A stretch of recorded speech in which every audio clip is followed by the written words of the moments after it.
Esse ano a premiação do Oscar deve bater recorde de audiência por causa de Ainda Estou Aqui, que concorre em 3 categorias importantes: melhor filme internacional e melhor atriz. Mas quem são de fato os favoritos em cada categoria? Eu vou te contar nesse vídeo. Antes de entrar nas categorias, vale entender como os vencedores são escolhidos. A Academia de Artes e Ciências Cinematográficas conta com cerca de 10 mil membros, divididos em ramos específicos. Diretores votam em diretores, atores votam em atores e assim por diante. Mas na fase final, todos votam em todas as categorias. O único caso que é diferente é o melhor filme, que usa um sistema de votação preferencial. Cada votante lista seus favoritos em ordem e, conforme os filmes com menos votos são eliminados, esses votos são redistribuídos até que um deles tenha mais de 50%. Isso significa que o vencedor geralmente não é o mais polarizador, mas sim aquele que agrada com mais consistência. Outro ponto muito importante: as premiações pré-Oscar importam e muito. Prêmios dos sindicatos, como do BGA, PGA, SEGA, são indicativos poderosos porque muitos dos votantes nesses grupos também fazem parte da academia.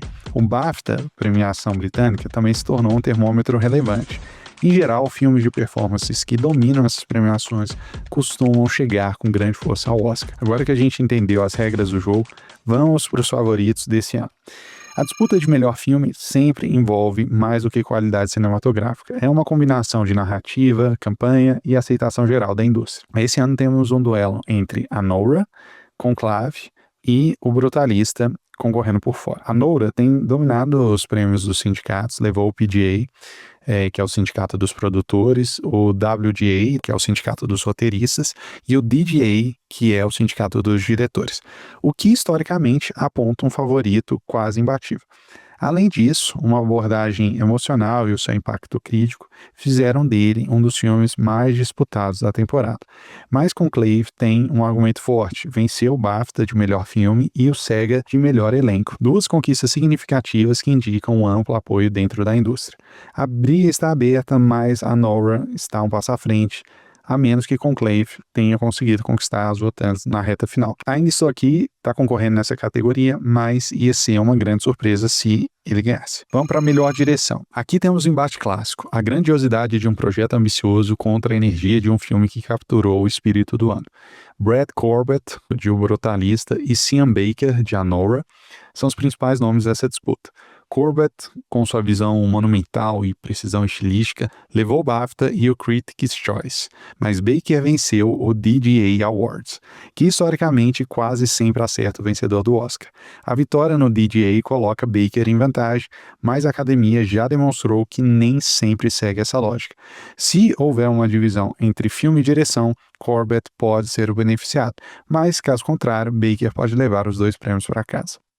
Melhor ator. A corrida por melhor ator parecia definida até que Timothée Chalamet, de um completo desconhecido, surpreendeu e venceu o SAG Awards, virando a disputa contra Adrien Brody, de O Brutalista. Brody dominou a temporada, venceu praticamente todos os prêmios principais, o BAFTA, Globo de Ouro, Critics' Choice. Seu papel é denso, transformador, o tipo de performance que costuma ser premiado. Mas Chalamet tem um momento ao seu lado. Sua vitória no SAG indica um enorme apoio da classe de atores, que é o maior grupo de votantes dentro da academia. Se os votos forem divididos, Brody ainda tem vantagem. Mas se Chalamet conseguiu converter o entusiasmo do SAG em apoio na votação do Oscar, podemos ter uma virada inesperada.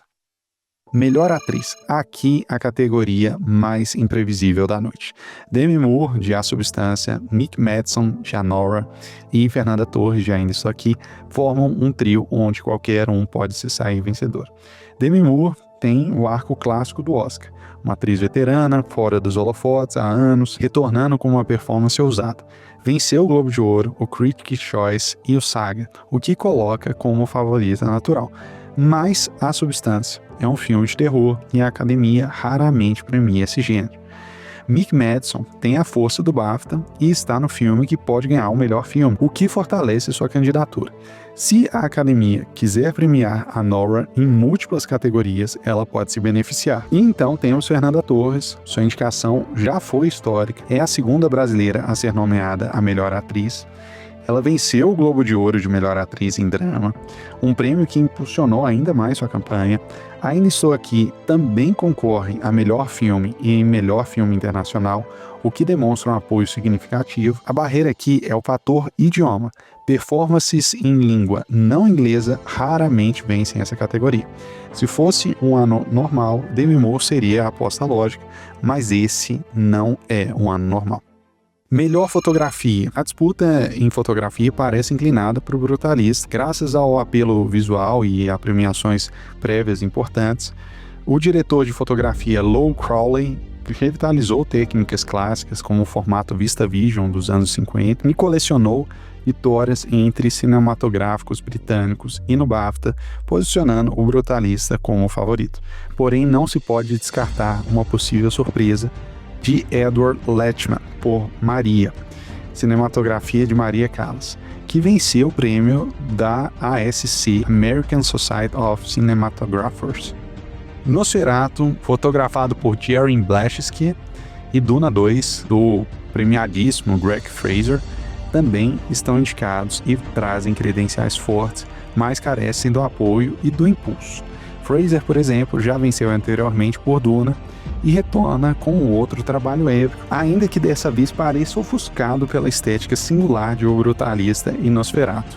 Historicamente, a Academia tende a premiar filmes visualmente deslumbrantes ou inovadores nessa categoria. Em 2021, por exemplo, o preto e branco estilizado de Mank superou o favorito Nomadland, mostrando que o apuro artístico pode triunfar sobre a candidatura a melhor filme. Portanto, embora O Brutalista lidere a corrida de 2025, a tradição do Oscar de valorizar estilos diversos mantém a atenção até o anúncio do vencedor. Na categoria de montagem, os principais concorrentes parecem ser os mesmos líderes da disputa de melhor filme. Produções de destaque como Anora e Conclave, vistos por muitos como os dois filmes a serem batidos na noite, despontam na preferência dos especialistas. A lógica histórica sugere que, na ausência de um grande filme de ação esteja na categoria de melhor filme, algo raro desde a ampliação da categoria em 2009, a estatueta de edição normalmente fica com os candidatos a melhor filme. Isso coloca Anora e Conclave em vantagem, enquanto O Brutalista, apesar da montagem arrojada, perdeu indicações importantes do sindicato, esfriando suas chances de vitória. Nos últimos anos, houve uma tendência de alinhar montagem e melhor filme. Nas duas edições anteriores, o vencedor de montagem também levou o filme, como ocorreu em Tudo em Todo Lugar ao mesmo tempo em 2023. Ainda assim, surpresas acontecem. Em 2011, por exemplo, Os Homens que Não Amavam as Mulheres ganhou montagem mesmo fora da disputa principal. Em 2025, a Nora, dirigida por Sean Baker, ganha leve favoritismo aqui por seu ritmo eletrizante e o peso que acumulou vencendo prêmios dos editores e críticos, enquanto Conclave corre logo atrás. A decisão poderá indicar indiretamente qual filme está na frente na corrida principal, embora não seja garantido.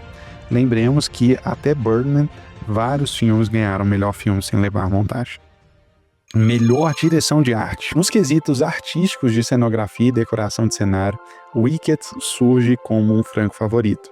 O grandioso musical de fantasia varreu os prêmios do sindicato, venceu tanto no Art Directors Guide quanto no Set Decorators Society, além de ter levado o BAFTA e o Critics' Choice na categoria. A escala e o detalhismo dos cenários criados por Nathan Crowley, que ficou responsável por design de produção, e Lee Sandals, decoração de set, impressionaram a crítica e a indústria, indicando que o filme deve concluir sua coleção de troféus aqui. Um eventual adversário é Conclave, que também conquistou prêmios importantes de direção de arte, embora em subdivisões diferentes, e poderia surpreender em caso de fadiga do favoritismo de The Wicked. É simbólico que O Brutalista, um filme cujo tema central envolve arquitetura e design, apareça apenas como um azarão, mostrando como a imaginação fantástica de Wicked superou o design mais contido e moderno do drama de época. Historicamente, filmes de fantasia ou de época com um mundo rico em detalhes costumam prevalecer. Lembremos de A Forma da Água em 2018, Grande Gatsby em 2014. Seguindo esse padrão, Wicked deverá confirmar seu favoritismo, solidificando também um marco de diversidade Se vencer, Paul Tazewell será o primeiro figurinista homem negro a ganhar o Oscar de direção de arte figurina em décadas, um feito significativo para a indústria. Melhor figurino. Assim como em direção de arte, Wicked dominou a temporada nos prêmios de figurino. O trabalho de Paul Tazewell, veterano vencedor do Tony, trouxe dezenas de trajes extravagantes que encantaram os votantes, rendendo ao filme conquistas no Costume Designer Guide, BAFTA e Critics' Choice. Essa tempestade perfeita de prêmios indica uma vitória relativamente tranquila para Wicked nessa categoria, coroando seus figurinos de grande volume e criatividade. Contudo, Conclave e Nosferatu chegam a dividir honras no CDG em categorias distintas. Conclave, um drama ambientado no Vaticano, exibiu vestes cléricas e trajes formais que impressionaram pela sua autenticidade, chegando a vencer um prêmio em sua categoria no sindicato. Já Nosferatu, reimaginação do clássico de terror, apresentou figurinos de época góticos pela figurinista Linda Moore e também foi reconhecido no circuito crítico. Apesar disso, ambos parecem disputar um distante segundo lugar. Desde Mad Max, Estrada da Fúria, em 2016, até Pantera Negra, em 2019, o Oscar de figurino tem favorecido filmes com identidade visual marcante e culturas distintas. Wicked, com seu universo de Oz colorido e mágico, encaixa-se perfeitamente nesse perfil e deve converter seu favoritismo em estatueta. Melhor maquiagem e penteado. A categoria de maquiagem também aponta para um líder claro. A Substância destacou-se pelo uso impressionante de prótese e caracterização. Ele chega à reta final com o longa mais premiado entre os indicados em maquiagem, tendo vencido o BAFTA, Critics' Choice e também o prêmio do Sindicato dos Maquiadores e Cabeleireiros.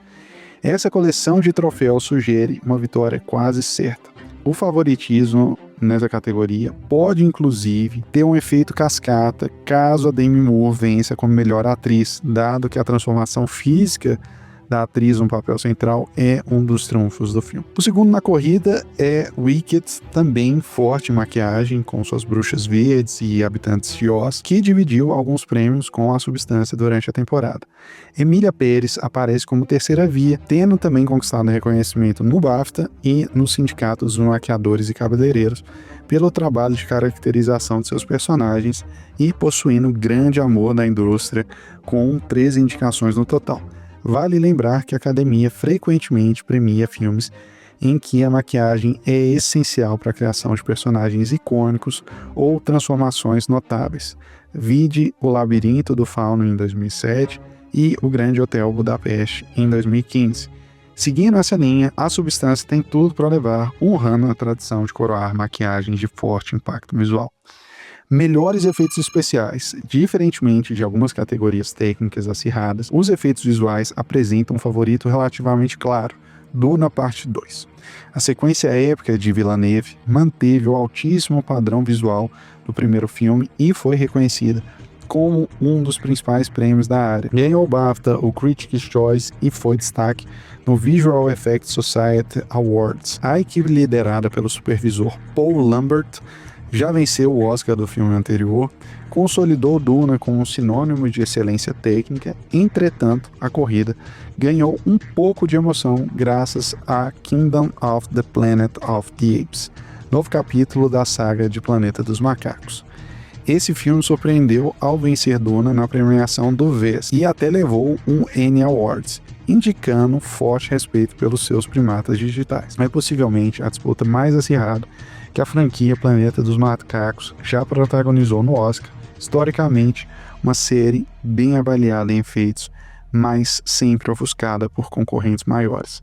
Além disso, há outros concorrentes notáveis, como Better Man, cinebiografia de Robbie Williams, com uso inovador de CGI, e Wicked, com suas criaturas e magia digital, ambos nomeados e premiados em alguns eventos técnicos.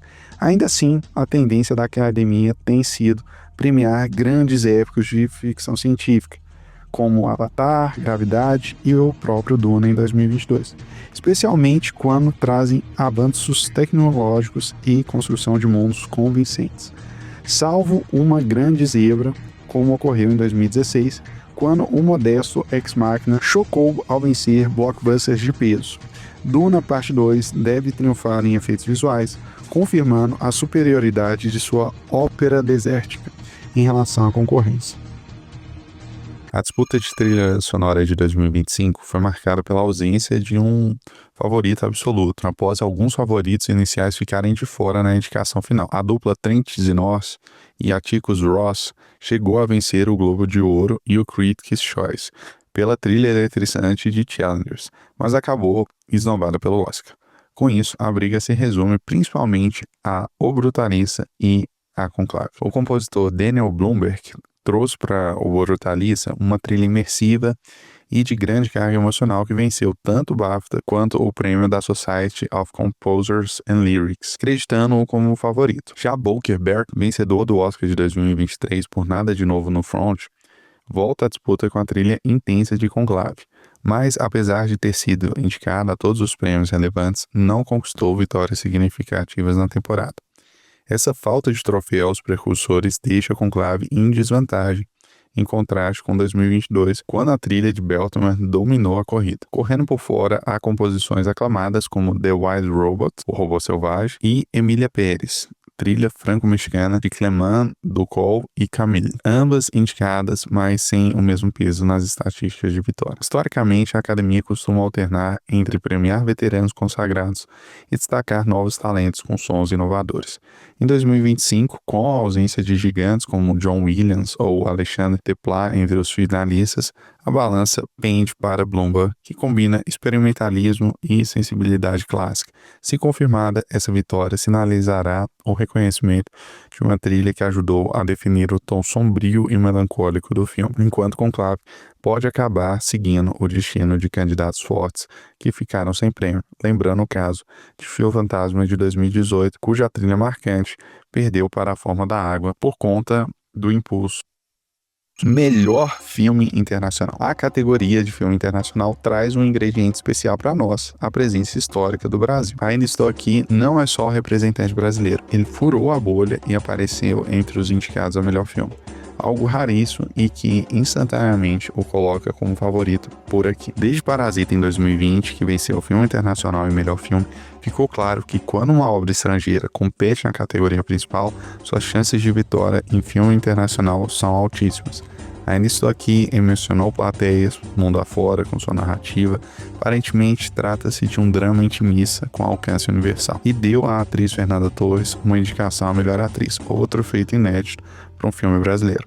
Ou seja, o filme chega com um forte respaldo crítico e da indústria, tornando o nome a ser batido. Ainda assim, a disputa não deixa de ter outros concorrentes de peso. Emília Pérez, apesar de grande parte falada em espanhol, entrou com submissão francesa e vem logo atrás. O filme de Jacques Audiard foi indicado em várias categorias gerais, 13 no total, mostrando que transcendeu a barreira de filme internacional e poderia surpreender aqui caso haja divisões de votos. Outras produções notáveis incluem A Semente do Fruto Sagrado, da Alemanha, um drama alemão com temáticas sociais, e A Garota da Agulha. Há também Flow, da Letônia, uma animação independente que figura tanto em filme internacional quanto em animação. Contudo, Ainda Estou Aqui tem a combinação perfeita de fatores que a academia valoriza: formação global, temática humana e relevância local. Uma vitória seria a primeira no Brasil no Oscar competitivo. Após Nada de Novo no Front da Alemanha levar em 2023, poderíamos ter 2 anos seguidos em que países historicamente pouco premiados, Alemanha após décadas e agora o Brasil, possivelmente, sobem ao palco. Independentemente do resultado, a forte presença de Ainda Estou Aqui e Emília Pérez nessa edição reforça a tendência de internacionalização do Oscar, com obras estrangeiras cada vez mais integradas às categorias principais.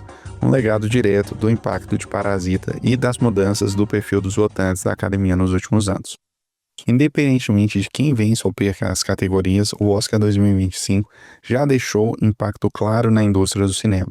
Essa temporada evidenciou uma academia mais diversa e aberta, seja pela presença robusta de filmes internacionais nas categorias principais, seja pelo reconhecimento de gêneros variados: terror autoral em A Substância, ficção científica em Duna, musical em Wicked, cinema de autor indie em Anora. O resultado disso é uma tendência de maior pluralidade nas narrativas premiadas. Caso ainda isso aqui confirme as expectativas em filme internacional ou até surpreenda em melhor filme, veremos um impulso renovado ao cinema latino-americano no mercado global, possivelmente estimulando grandes estúdios a investirem em coproduções e distribuições internacionais. Da mesma forma, a vitória de Fernanda Torres, ou mesmo sua indicação, já inspira uma nova geração de atores brasileiros e reforça a mensagem de inclusão cultural na maior premiação do cinema.